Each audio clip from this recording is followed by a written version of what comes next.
एक समय की बात है। नेमिष नारायण तीर्थ में शौनक इत्यादि 88,000 ऋषियों ने श्री सूत जी से पूछा, हे प्रभु, इस कलयुग में वेद विद्या रहित मनुष्यों को प्रभु भक्ति किस प्रकार से मिल सकती है तथा उनका उद्धार कैसे होगा। हे मुनि श्रेष्ठ, कोई ऐसा तप बताइए जिससे थोड़े समय में ही पुण्य मिले और मन वांछित फल भी मिल जाए। इस प्रकार की कथा सुनने की हम इच्छा रखते हैं। सर्वशास्त्रों की ज्ञाता सूत जी बोले, हे वैष्णवों में पूज्य, आप सभी ने प्राणियों के हित की बात पूछी है, इसलिए मैं एक ऐसे श्रेष्ठ व्रत को आप लोगों को बताऊंगा जिसे नारद जी ने लक्ष्मी नारायण जी से पूछा था और लक्ष्मीपति ने मुनि श्रेष्ठ नारद जी से कहा था। आप सब इसे ध्यान से सुनिए। एक समय की बात है, योगी राज नारद जी दूसरों के हित की इच्छा लिए अनेक लोकों में घूमते हुए मृत्युलोक में आ पहुँचे। यहाँ उन्होंने अनेक योनियों में जन्मे प्राय सभी मनुष्यों को अपने कर्मों द्वारा अनेकों दुखों से पीड़ित देखा। उनका दुख देख नारद जी सोचने लगे कि कैसा यत्न किया जाए जिसके करने से निश्चित रूप से मानव के दुखों का अंत हो जाए। इसी विचार पर मनन करते हुए वह विष्णु लोक में गए। वहाँ वह देवों के ईश भगवान नारायण की स्तुति करने लगे, जिनके हाथों में शंख, चक्र, गदा और पद्म थे। गले में वरमाला पहने हुए थे। स्तुति करते हुए नारद जी बोले, हे भगवान, आप अत्यंत शक्ति से संपन्न हैं। मन तथा वाणी भी आपको नहीं पा सकती है। आपका आदि, मध्य तथा अंत नहीं है। निर्गुण स्वरूप सृष्टि के कारण भक्तों के दुख को दूर करने वाले आपको मेरा नमस्कार है। नारद जी की स्तुति सुन विष्णु भगवान बोले, हे मुनि श्रेष्ठ, आपके मन में क्या बात है? आप किस काम के लिए पधारे हैं, उसे निसंकोच कहो। इस पर नारद मुनि बोले कि मृत्युलोक में अनेक योनियों में जन्मे मनुष्य अपने कर्मों के द्वारा अनेकों दुखों से दुखी हो रहे हैं। है नाथ, आप मुझ पर दया रखते हैं तो बताइए कि वो मनुष्य थोड़े प्रयास से ही अपने दुखों से कैसे छुटकारा पा सकते हैं। श्री हरि बोले, हे नारद, मनुष्यों की भलाई के लिए तुमने बहुत अच्छी बात पूछी है।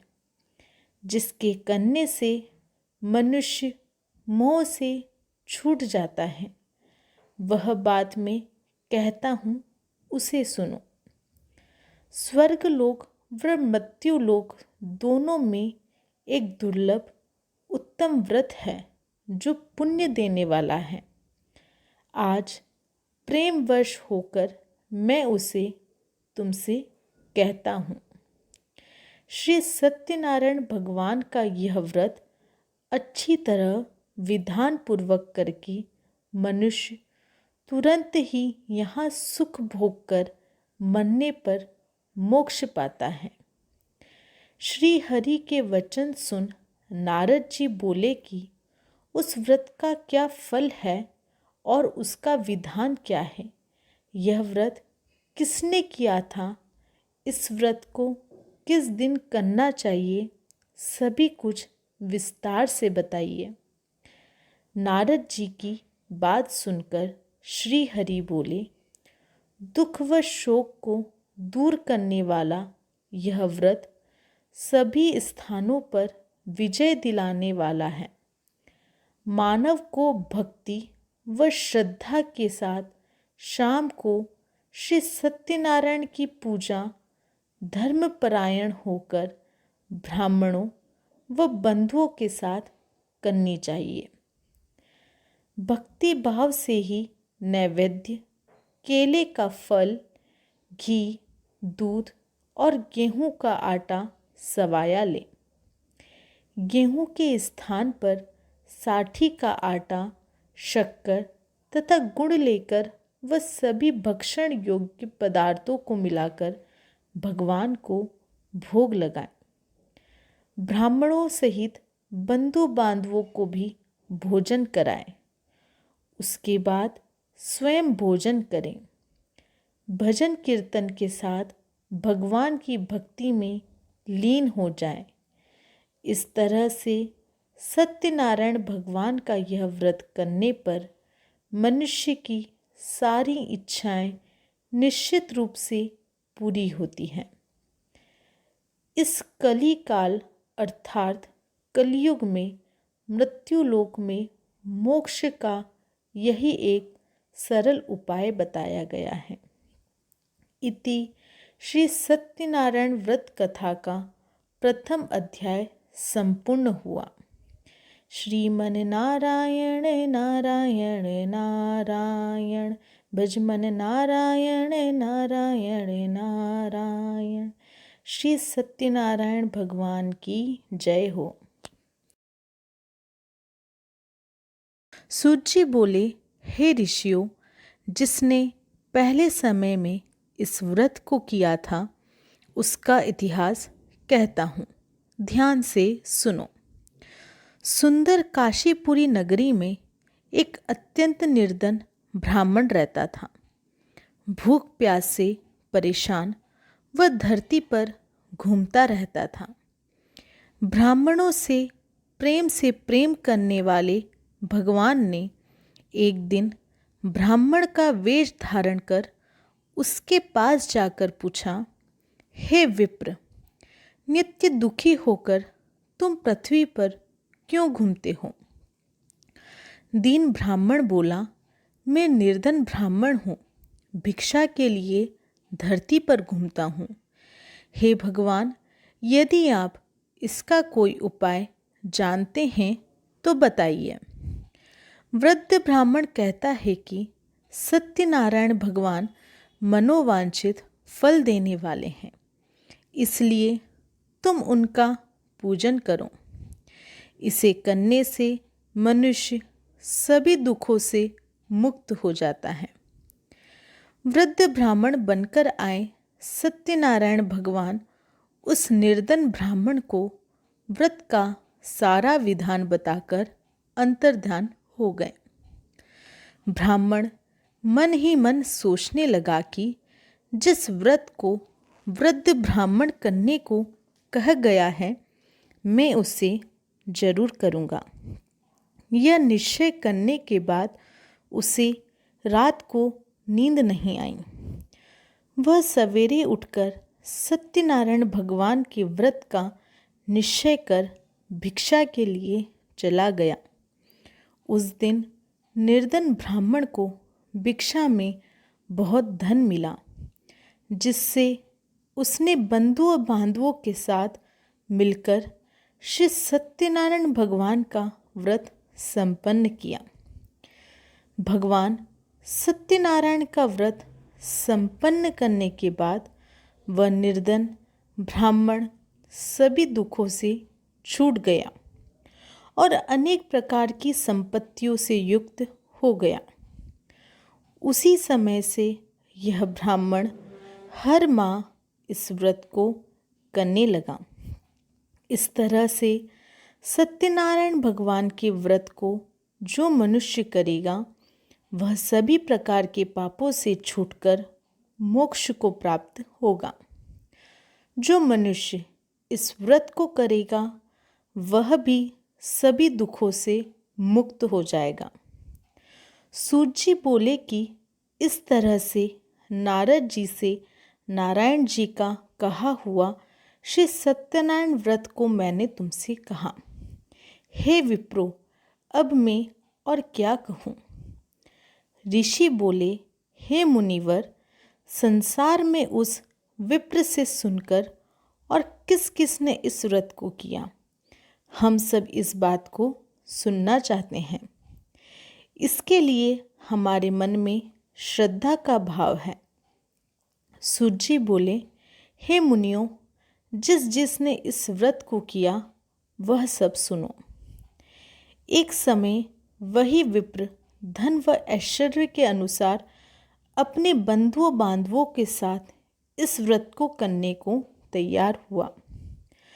उसी समय एक लकड़ी बेचने वाला बूढ़ा आदमी आया और लकड़ियां बाहर रखकर अंदर ब्राह्मण के घर में गया। प्यास से दुखी व लकड़हारा उनको व्रत करते देख विप्र को नमस्कार कर पूछने लगा कि आप यह क्या कर रहे हैं तथा इसे करने से क्या फल मिलेगा, कृपया मुझे भी बताएं। ब्राह्मण ने कहा कि सब मनोकामनाओं को पूरा करने वाला यह सत्यनारायण भगवान का व्रत है। इनकी कृपा से ही मेरे घर में धन धान्य आदि की वृद्धि हुई है। विप्र से सत्यनारायण व्रत के बारे में जानकर लकड़हारा बहुत प्रसन्न हुआ। चरणामृत लेकर वह प्रसाद खाने के बाद वह अपने घर गया। लकड़हारे ने अपने मन में संकल्प किया कि आज लकड़ी बेचने से जो धन मिलेगा उसी से श्री सत्यनारायण भगवान का उत्तम व्रत करूँगा। मन में इस विचार को ले बूढ़ा आदमी सिर पर लकड़ियाँ रख उस नगर में बेचने गया जहाँ धनी लोग ज़्यादा रहते थे। उस नगर में उसे अपनी लकड़ियों का दाम पहले से 4 गुना अधिक मिलता है। बूढ़ा प्रसन्नता के साथ दाम लेकर केले, शक्कर, घी, दूध, दही और गेहूं का आटा ले और सत्यनारायण भगवान के व्रत की अन्य सामग्रियां लेकर अपने घर गया। वहां उसने अपने बंधु बांधवों को बुलाकर विधि विधान से सत्यनारायण भगवान का पूजन और व्रत किया। इस व्रत के प्रभाव से वह बूढ़ा लकड़हारा धन पुत्र आदि से युक्त होकर संसार के समस्त सुख भोग अंतकाल में बैकुंठ धाम चला गया। इति श्री सत्यनारायण व्रत कथा का 2य अध्याय संपन्न हुआ। श्रीमन नारायण नारायण नारायण, भज मन नारायण नारायण नारायण। बोलिए श्री सत्यनारायण भगवान की जय हो। पहले समय में उल्कामुख नाम का एक बुद्धिमान राजा था। वह सत्यवक्ता और जितेंद्रिय था। प्रतिदिन देव स्थानों पर जाता और निर्धनों को धन देकर उनके कष्ट दूर करता था। उसकी पत्नी कमल के समान मुख वाली तथा सती साध्वी थी। भद्रशिला नदी के तट पर उन दोनों ने श्री सत्यनारायण भगवान का व्रत किया। उसी समय साधु नाम का एक वैश्य आया। उसके पास व्यापार करने के लिए बहुत सा धन भी था। राजा को व्रत करते देखकर वह विनय के साथ पूछने लगा, हे राजन, भक्ति भाव से पूर्ण होकर आप यह क्या कर रहे हैं? मैं सुनने की इच्छा रखता हूँ, तो आप मुझे बताएं। राजा बोला, हे साधु, अपने बंधु बांधवों के साथ पुत्र आदि की प्राप्ति के लिए एक महाशक्तिमान श्री सत्यनारायण भगवान का व्रत व पूजन कर रहा हूँ। राजा के वचन सुन साधु आदर से बोला, हे राजन, मुझे इस व्रत का सारा विधान कहिए। आपके कथनानुसार मैं भी इस व्रत को करूँगा। मेरी भी संतान नहीं है और इस व्रत को करने से निश्चित रूप से मुझे संतान की प्राप्ति होगी। राजा से व्रत का सारा विधान सुन व्यापार से निवृत्त हो वह अपने घर गया। साधु वैश्य ने अपनी पत्नी को संतान देने वाले इस व्रत का वर्णन कह सुनाया और कहा कि जब मेरी संतान होगी तब मैं इस व्रत को करूँगा। साधु ने इस तरह के वचन अपनी पत्नी लीलावती से कहे। एक दिन लीलावती पति के साथ आनंदित हो सांस्कारिक धर्म में प्रवृत्त होकर सत्यनारायण भगवान की कृपा से गर्भवती हो गई। 10वें महीने में उसके गर्भ से एक सुंदर कन्या ने जन्म लिया। दिनों दिन वह ऐसे बढ़ने लगी जैसे कि शुक्ल पक्ष का चंद्रमा बढ़ता है। माता पिता ने अपनी कन्या का नाम कलावती रखा। एक दिन लीलावती ने मीठे शब्दों में अपने पति को याद दिलाया कि आपने सत्यनारायण भगवान के जिस व्रत को करने का संकल्प किया था उसे करने का समय आ गया है। आप इस व्रत को करिए। साधु बोला कि हे प्रिय, इस व्रत को मैं इसके विवाह पर करूँगा। इस प्रकार अपनी पत्नी को आश्वासन देकर वह नगर को चला गया। कलावती पिता के घर में रह वृद्धि को प्राप्त हो गई। साधु ने एक बार नगर में अपनी कन्या को सखियों के साथ देखा तो तुरंत ही दूत को बुलाया और कहा कि मेरी कन्या के योग्य वर देखकर आओ। साधु की बात सुनकर दूत कंचन नगर में पहुंचा और वहां देखभाल कर लड़की के सुयोग्य वाणिक पुत्र को ले आया। सुयोग्य लड़के को देख साधु ने बंधु बांधवों को बुलाकर अपनी पुत्री का विवाह कर दिया। लेकिन दुर्भाग्य की बात यह कि साधु ने अभी भी श्री सत्यनारायण भगवान का व्रत नहीं किया। इस पर श्री भगवान क्रोधित हो गए और श्राप दिया कि साधु को अत्यधिक दुख मिले। अपने कार्य में कुशल साधु बनिया जमाई को लेकर समुद्र के पास स्थित होकर रत्नसारपुर नगर में गया। वहाँ जाकर दामाद ससुर दोनों मिलकर चंद्रकेतु राजा के नगर में व्यापार करने लगे। एक दिन भगवान सत्यनारायण की माया से एक चोर राजा का धन चुराकर भाग रहा था। उसने राजा के सिपाहियों को अपना पीछा करते देख चुराया हुआ धन वहाँ रख दिया जहाँ साधु अपने जमाई के साथ ठहरा हुआ था। राजा के सिपाहियों ने साधु वैश्य के पास राजा का धन पड़ा देखा तो वह ससुर जमाई दोनों को बांधकर प्रसन्नता से राजा के पास ले गए और कहा कि उन दोनों चोरों को हम पकड़ लाए हैं। आप आगे की कार्रवाई की आज्ञा दें। राजा की आज्ञा से उन दोनों को कठिन कारावास में डाल दिया गया और उनका सारा धन भी उनसे छीन लिया गया।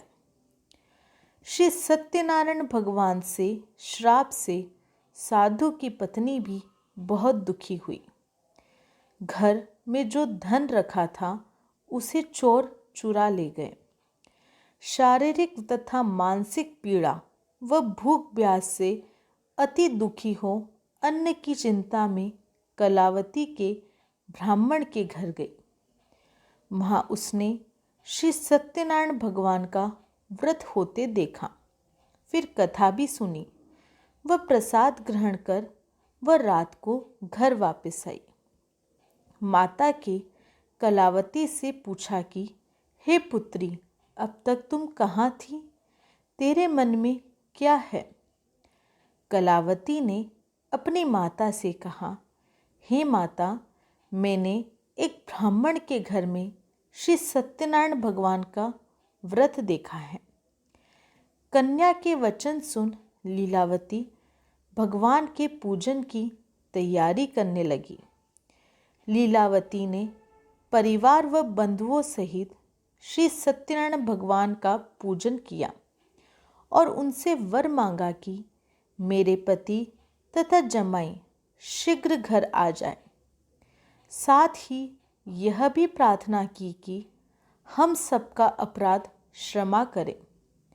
श्री सत्यनारायण भगवान इस व्रत से संतुष्ट हो गए और राजा चंद्रकेतु को सपने में दर्शन दे कहा कि हे राजन, तुम उन दोनों वैश्यों को छोड़ दो और तुमने उनका जो धन लिया है उसे वापस कर दो।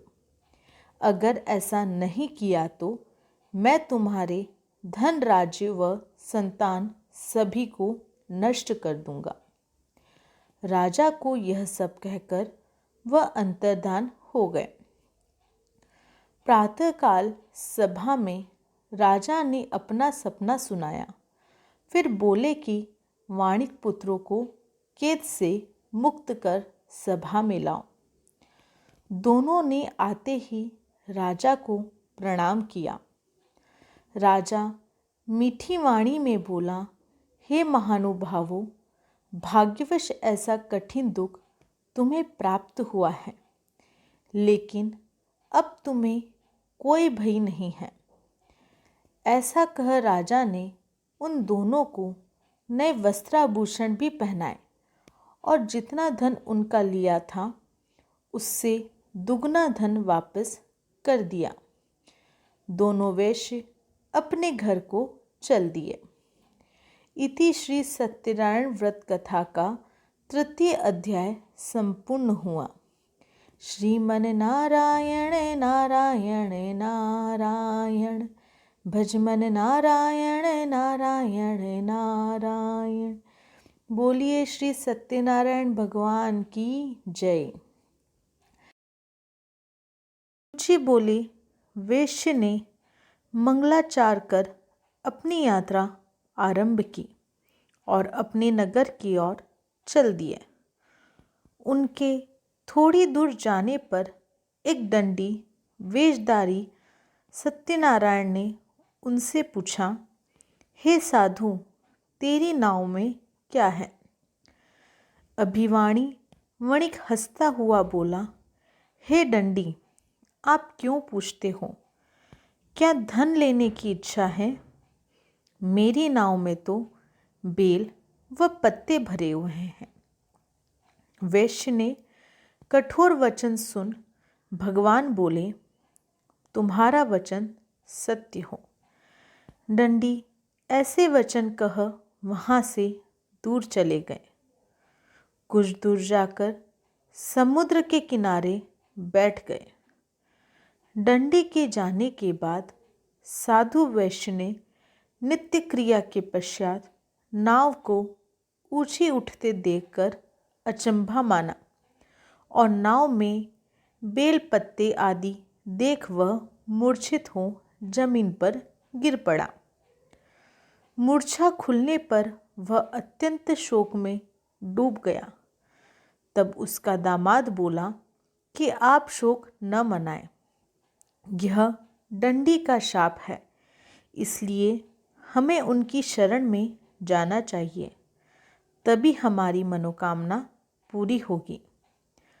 दामाद की बात सुनकर वह डंडी के पास पहुंचा और अत्यंत भक्तिभाव नमस्कार करके बोला, मैंने आपसे जो जो असत्य वचन कहे थे उनके लिए मुझे क्षमा दे। ऐसा कह कहकर महान शोकातुर हो रोने लगा। तब दंडी भगवान बोले, हे वाणिक पुत्र, मेरी आज्ञा से बार बार तुम्हें दुख प्राप्त हुआ है। तू मेरी पूजा से विमुख हुआ। साधु बोला, हे भगवान, आपकी माया से ब्रह्मा आदि देवता भी आपके रूप को नहीं जानते, तब मैं अज्ञानी कैसे जान सकता हूँ। आप प्रसन्न होइए, अब मैं सामर्थ्य के अनुसार आपकी पूजा करूँगा। मेरी रक्षा करो और पहले के समान नौका में धन भर दो।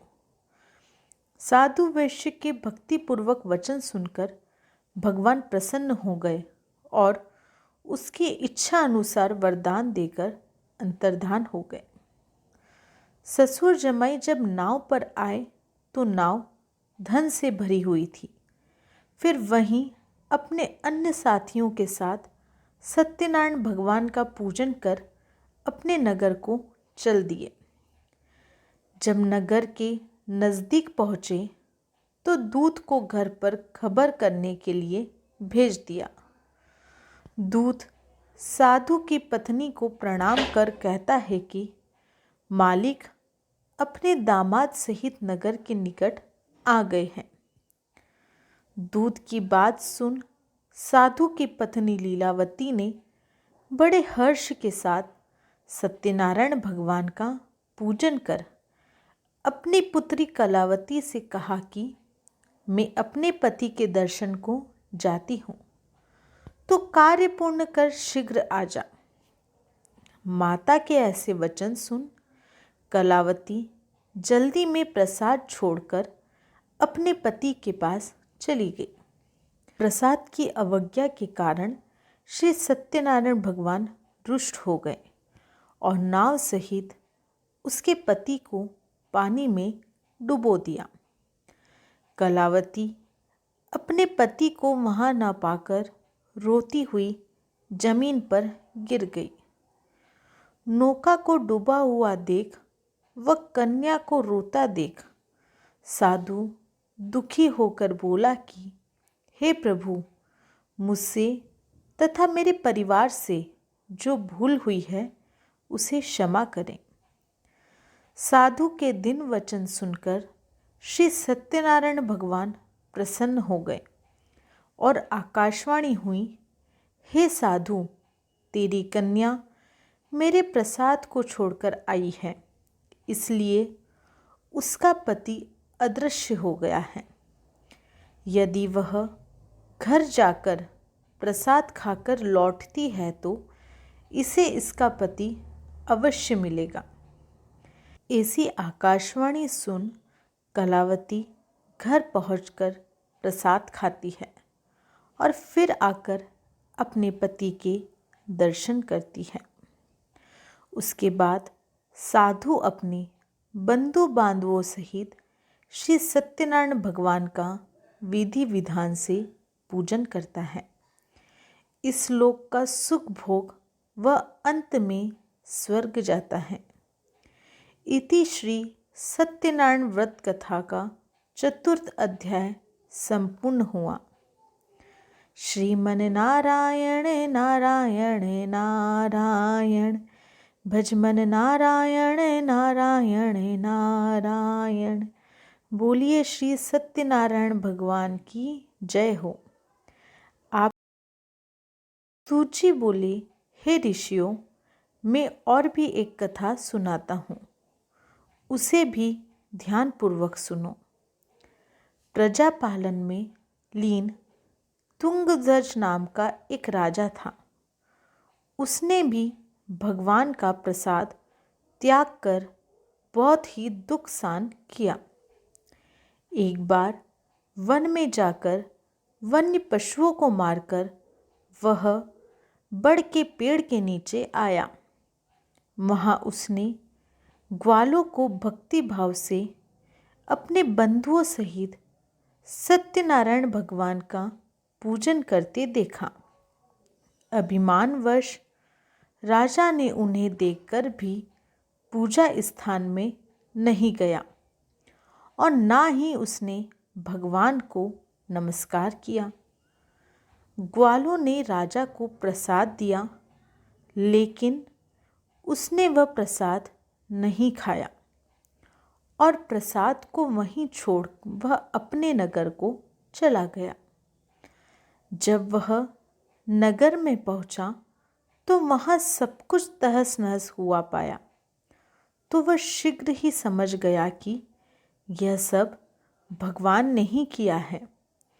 वह दोबारा ग्वालों के पास पहुंचा और विधि पूर्वक पूजा करके प्रसाद खाया। तो श्री सत्यनारायण भगवान की कृपा से सब कुछ पहले जैसा हो गया। दीर्घकाल तक सुख भोगने के बाद मरणोपरांत उसे स्वर्गलोक की प्राप्ति हुई। जो मनुष्य परम दुर्लभ इस व्रत को करेगा तो भगवान सत्यनारायण की अनुकंपा से उसे धन धान्य की प्राप्ति होगी। निर्धन धनी हो जाता है और भयमुक्त हो जीवन जीता है। संतानहीन मनुष्य को संतान सुख मिलता है और सारे मनोरथ पूर्ण होने पर मानव अंतकाल में बैकुंठ धाम को जाता है। सूत जी बोले, जिन्होंने पहले इस व्रत को किया है, अब उनके दूसरे जन्म की कथा कहता हूँ। वृद्ध शतानंद ब्राह्मण ने सुदामा का जन्म लेकर मोक्ष की प्राप्ति की। लकड़हारे ने अगले जन्म में निषाद बनकर मोक्ष प्राप्त किया। उल्कामुख राजा का दशरथ होकर बैकुंठ को गए। साधु नाम के वैश्य ने मोरध्वज बनकर अपने पुत्र को आरे से चीरकर मोक्ष पाया। महाराज तुंगध्वज ने स्वयंभू होकर भगवान से भक्ति युक्त हो कर्म कर मोक्ष पाया। इति श्री सत्यनारायण व्रत कथा का 5वां अध्याय संपूर्ण हुआ। श्रीमन नारायण नारायण नारायण, भजमन नारायण नारायण नारायण। बोलिए श्री सत्यनारायण भगवान की जय हो। आपको ये वीडियो कैसी लगी कमेंट बॉक्स में ज़रूर बताएं। हमारे चैनल को सब्सक्राइब करें और बेल आइकन को दबाएं। जय श्री महाकाल।